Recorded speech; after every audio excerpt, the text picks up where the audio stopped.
This is the fifth and final video in my Embodied Sexuality series. And in this video, we're going to be going into how to have embodied sex with someone else. So if you are wanting to feel connected to your body, to the body of your partner, and get out of faking mode, pretending, or just going along and actually know how to feel and sense the sensations of pleasure within you, within your partner, expand them, listen up, get your notepad, okay? If you have not seen the other videos in this series, you're gonna wanna go back and watch those videos. It's gonna give you a good foundation for going into this video and getting the most out of it.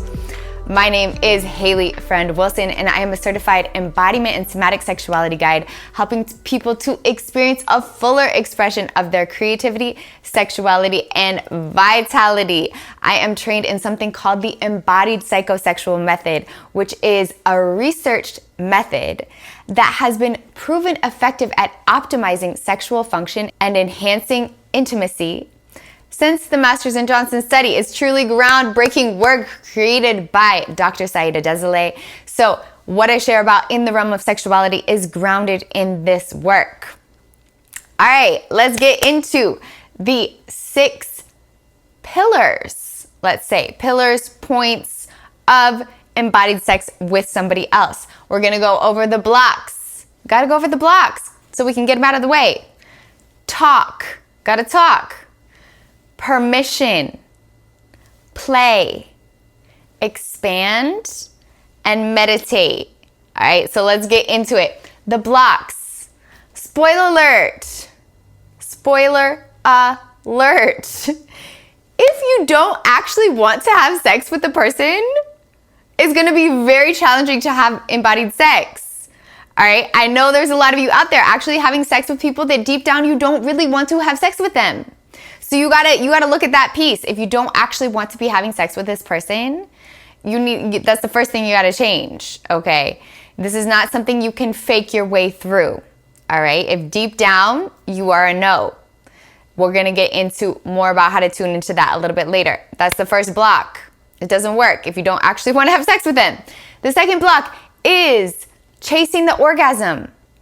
If you believe that the point of sex is to have an orgasm, and you are chasing your own orgasm, or you're trying to force the orgasm in somebody else, that is going to greatly inhibit your ability to have embodied sex. Because let me tell you something about orgasm. The more you chase it, the more it will run. It's true. It's true, okay? And that will keep you from being present. That will keep you from being embodied. You'll be in this whole mission to get the orgasm, and then it's just running farther away. I know you know. So you gotta let go of that. And then very practical, okay? If you're eating too much sugar, this is absolutely going to block your ability to have embodied sex. Why? Because too much sugar affects the health of our gut microbiome. That can create inflammation in our digestion, which is directly connected to our genitals. Okay, that all is going to affect your sexual function. Similarly, if you are stuffing yourself, if you're eating way too much food, that's also going to stagnate your digestion, also impacting the function of your sexual organs. So you don't want to stuff yourself or be habitually stuffing yourself. It's going to impact your sexual function, desire, all of that. Also, not exercising. If you have stagnant blood in your body, you're not moving, you're not sweating, you're not exercising, that's also going to greatly impact your libido, your desire, all of it. So you got to exercise, people. Also, dehydration. So we want to hydrate with water. I highly recommend supplementing some minerals into your water, or getting water that is alive in some way, because our water has been stripped. And so if you're just drinking bottled water, is the worst because of the plastics, but if you're just drinking straight tap water, you're not oftentimes getting hydrated. So you need to add something into your water to where you're going to actually be hydrating your body. And then the last one is if you're not actually in integrity with having sex with this person. So maybe you want to have sex with them, but you're cheating, or there's something else going on in the dynamic that is not in full integrity with your being.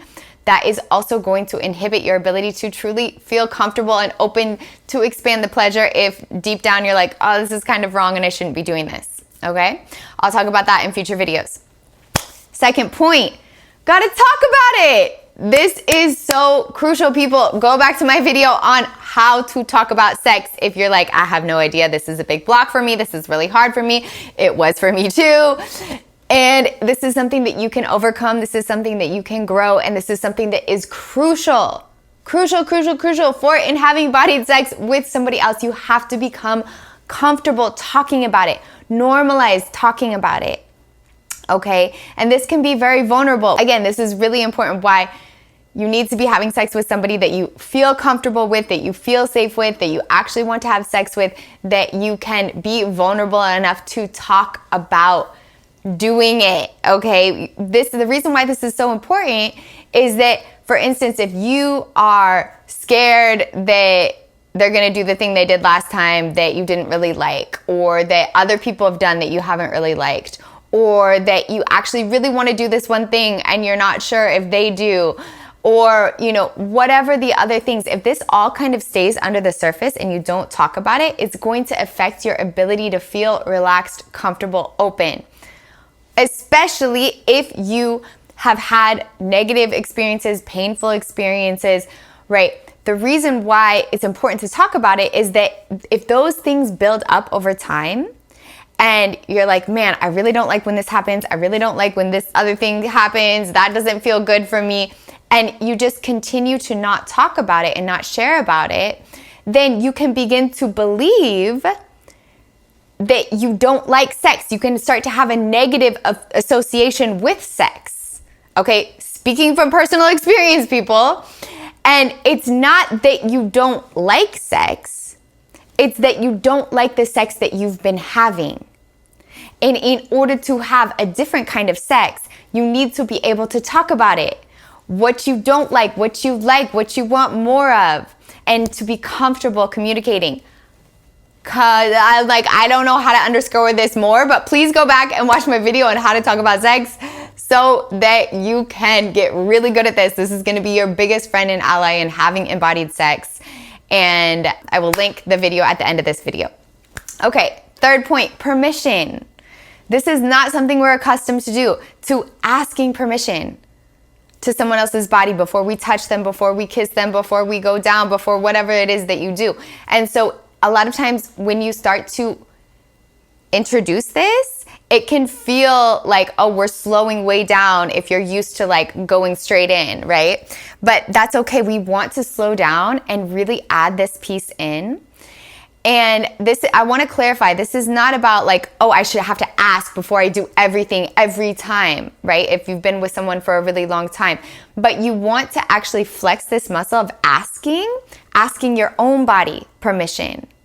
When you self-pleasure, go back to that video, asking somebody else's body permission, and begin to tune in to your embodied yes and your embodied no. And once you get good at that, you can lean less heavy on the need to ask, because if you're building the skill of communicating, if you're tuning into this, it's going to be easier to just communicate, maybe non-verbally. But for most people, you need to pause and add this in, okay? So what this looks like is playing a game, fully clothed, where one person's the giver, one person's the receiver. The giver is going to ask, can I touch this part of your body? The receiver says yes or no. The receiver says, what kind of touch? I want you to hold your hand there. I want you to pet. And the giver asks, how can this feel better?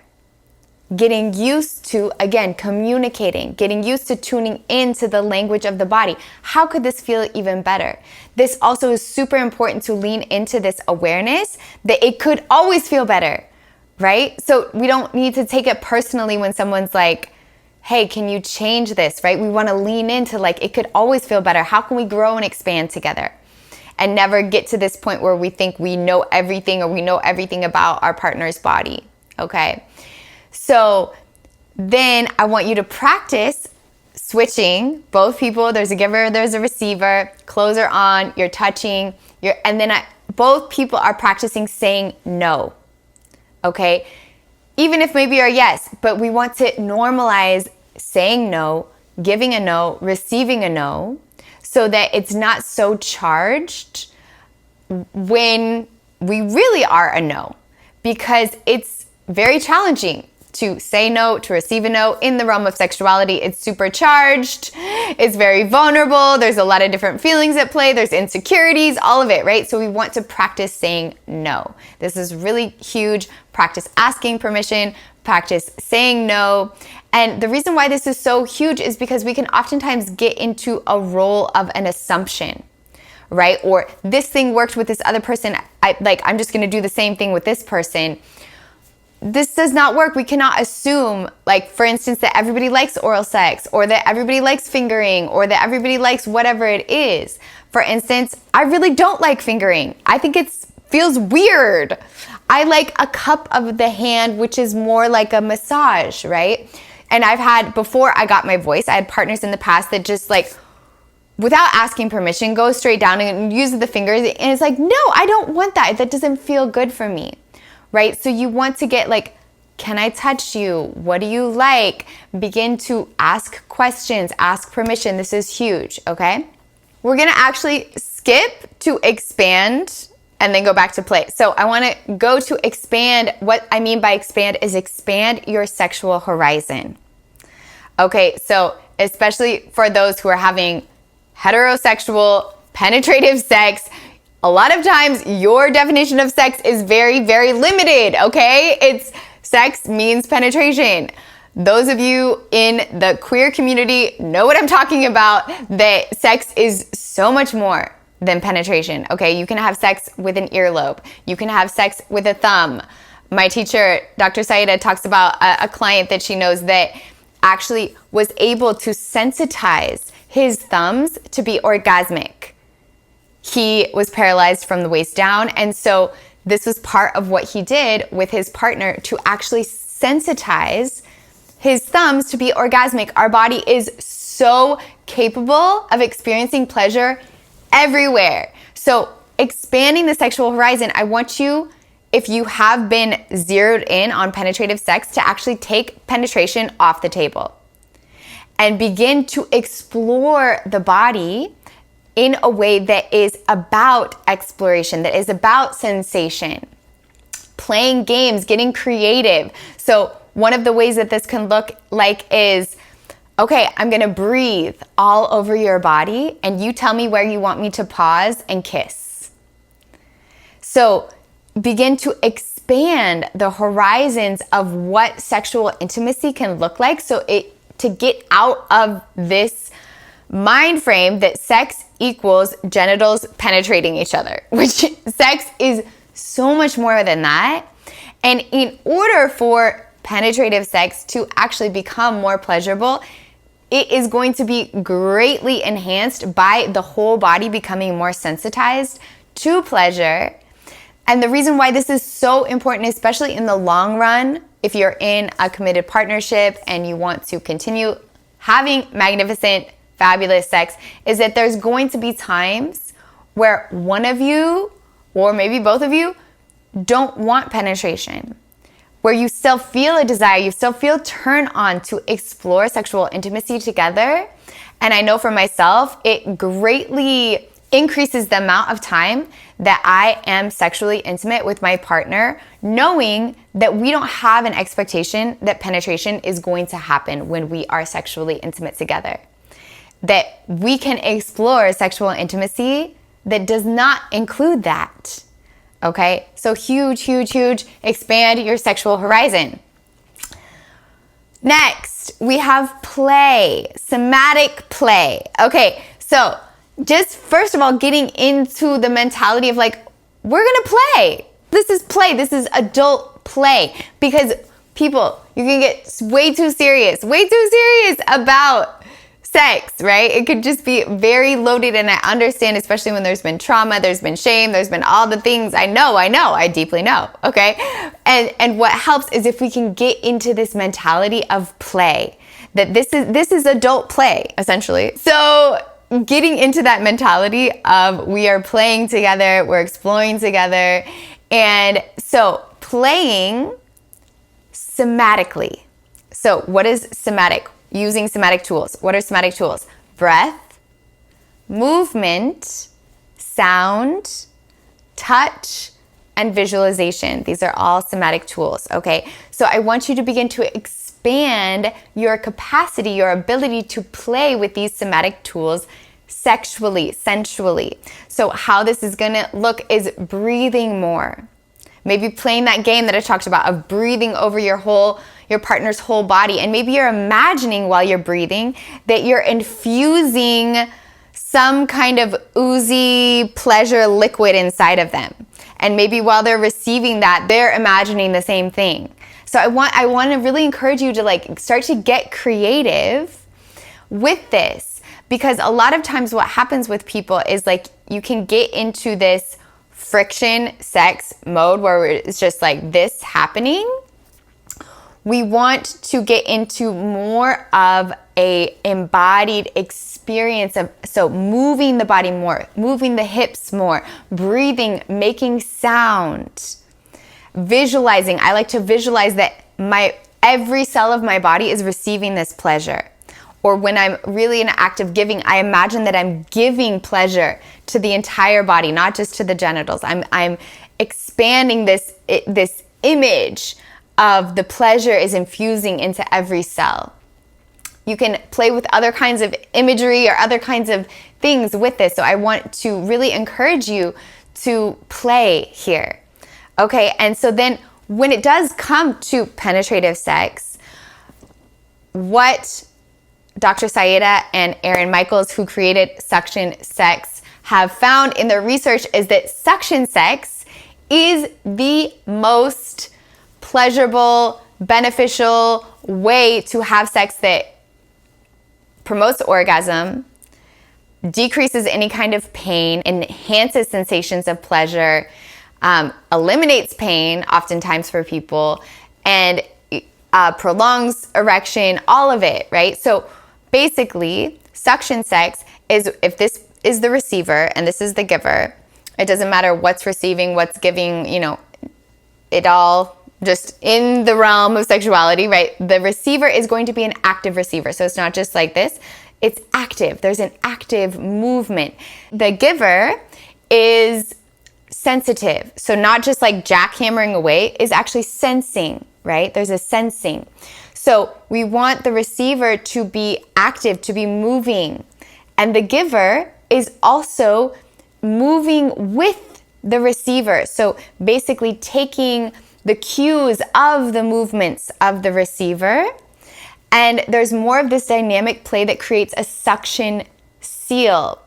I'll talk about this more in future videos. You can also go and learn about this in the Embodied Love University. Highly recommend the work of Dr. Saida and Aaron Michaels to really zero in on this. But basically, getting out of friction, and into suction sex. This is going to greatly enhance sensations of pleasure in the entire body, okay?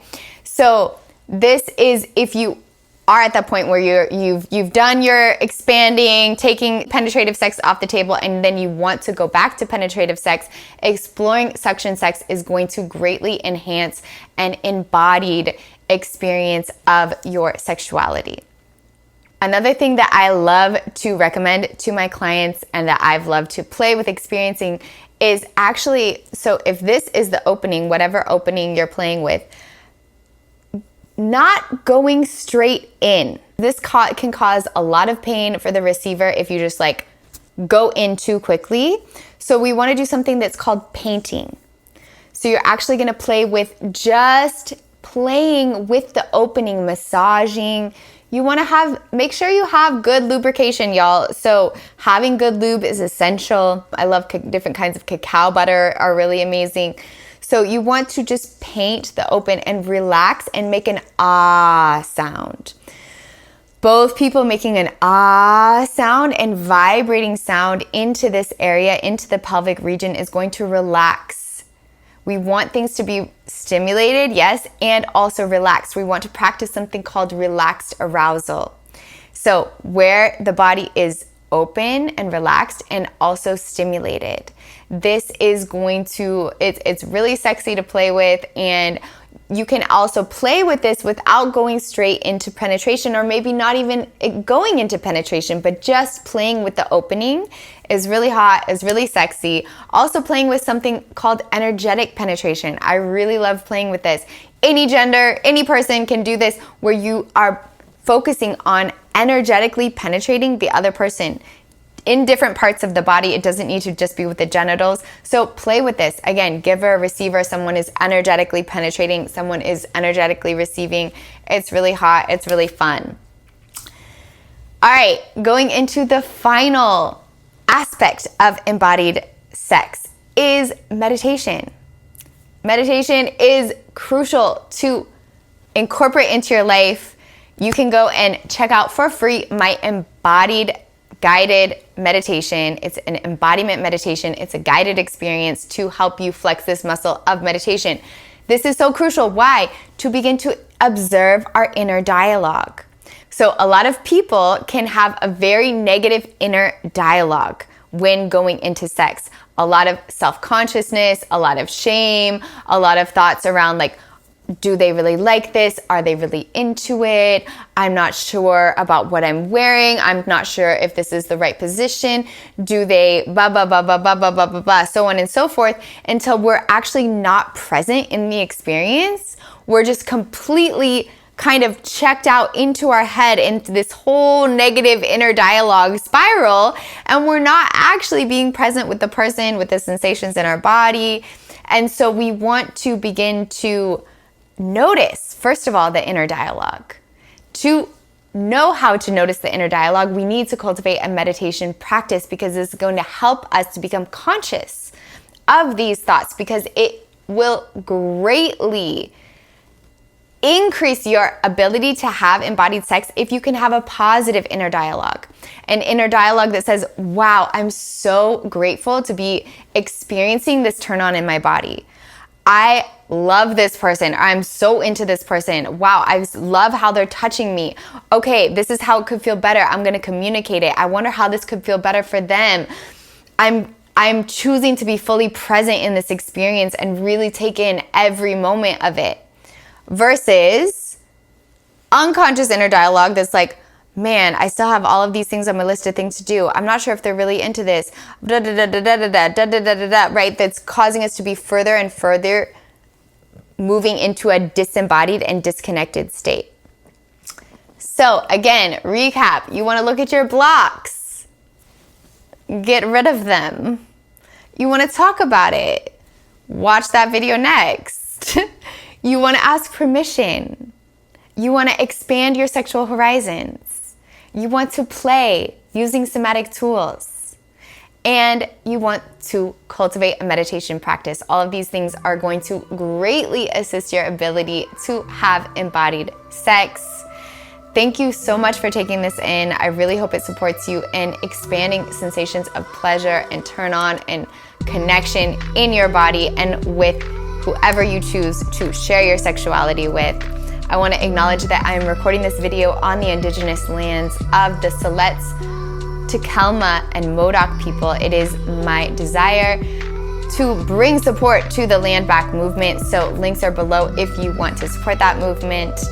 And again, wishing you a beautiful, full expression of your embodied pleasure. Thank you so much.